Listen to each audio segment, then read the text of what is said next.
it's all the same, like some things never change. I couldn't stop and say Om Swastiastu. Saya Dr. Oke Darmawan, saat ini bekerja sebagai Direktur Rumah Sakit Balimed di manajemen Rumah Sakit Balimed, dan juga sehari-hari melakukan praktek sebagai dokter laktasi. Jadi saya membantu ibu-ibu untuk berhasil menyusui di Denpasar ataupun sekitarnya. Termasuk juga sering melayani konsultasi online dari ibu-ibu yang ada di luar Bali.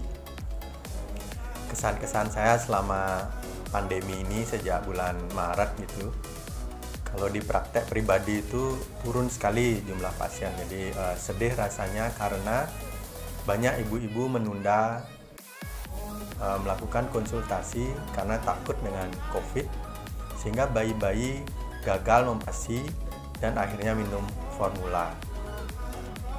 Itu hal yang sedih, dimana kalau bayi-bayi minum formula itu kita sudah tahu kondisi kesehatannya tidaklah optimal. Namun seiring masyarakat mulai paham dengan kondisi pandemi ini dan protokol kesehatan sejak bulan Juni, tanggal 2 Juni lah tepatnya ya, dari kementerian mengumumkan, masyarakat mulai berani datang ke tempat praktek dan lebih banyak lagi yang bisa kita bantu, khususnya bagi ibu-ibu atau keluarga yang berhenti bekerja karena PHK. Mereka bisa berhenti membeli formula dan balik menetek. Itu hal yang membahagiakan sekali selama musim pandemi ini, di mana ibu-ibu yang sebelumnya memberikan formula, kemudian kondisi keuangannya sulit, dan akhirnya bisa kembali menetek, bisa bertahanlah di masa-masa pandemi ini.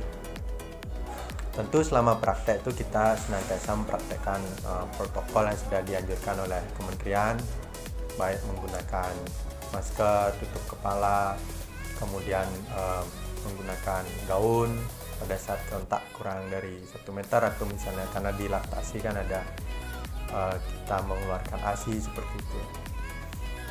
Dan juga mewajibkan masker bagi pasien yang berkunjung, juga mengatur ruang tunggu di tempat praktek seperti itu. Nah, kalau dari segi manajemen rumah sakit, dari bulan Maret itu berat sekali kondisi yang kita hadapi. Namun saya yakin dengan teman-teman semua di Rumah Sakit Balimed, kita bisa melaluinya tahap demi tahap, mulai dari mengubah alur pelayanan, mengkoreksi pintu masuk, kemudian menciptakan fast screening untuk deteksi awal sebelum masuk ke screening IGD ISPA. Kemudian kita menciptakan APD-APD yang sesuai protokol dengan kementerian, di mana waktu itu harganya mahal, kita buat sendiri, luar biasa. Kondisi saat itu di bulan Maret-April itu membuat APD sendiri, visor, maupun membuat gaun dan hazmat sendiri seperti itu.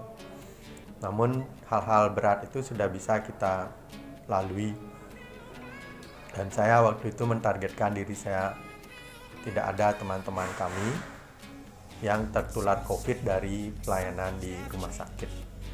Tentu kalau kegiatan di komunitas sulitlah kami kendalikan, karena itu pada saat itu aturan tentang protokol kesehatan di masyarakat belum umum.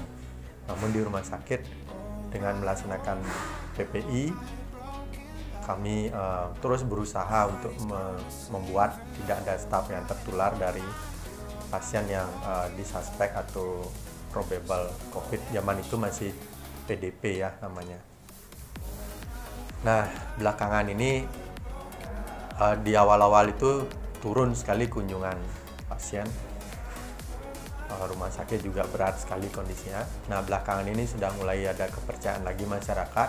Terima kasih untuk seluruh pasien dan keluarga pasien dari Rumah Sakit Balimed yang telah mempercayakan pelayanan kesehatannya, berani kembali datang ke rumah sakit untuk memperoleh pelayanan.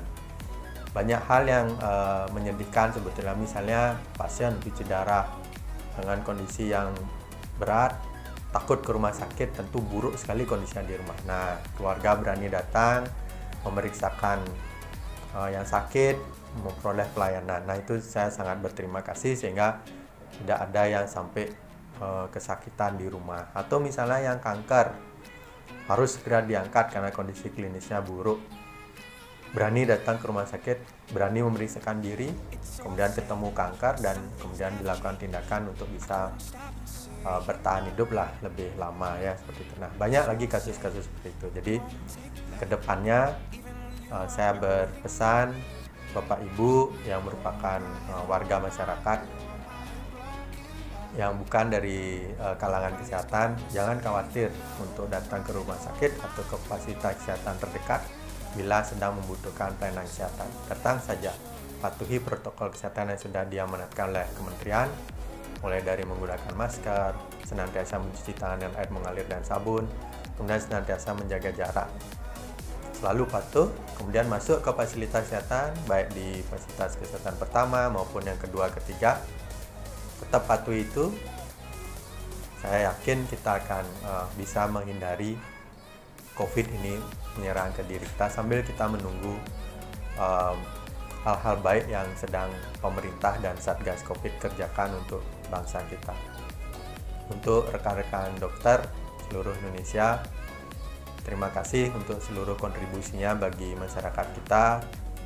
Tetap semangat, tetap hadir di tengah masyarakat untuk memberi pelayanan kesehatan. Terus semangat memberikan kontribusi bagi negeri kita tercinta. Selamat Hari Dokter. Semoga kita semua selamat, senantiasa sehat dalam lindungan Tuhan Yang Maha Esa. Sehat selalu. Ingat protokol kesehatan. Om Santi Santi. Oh my, you're my broken love. Nobody's gonna save, and oh my, you're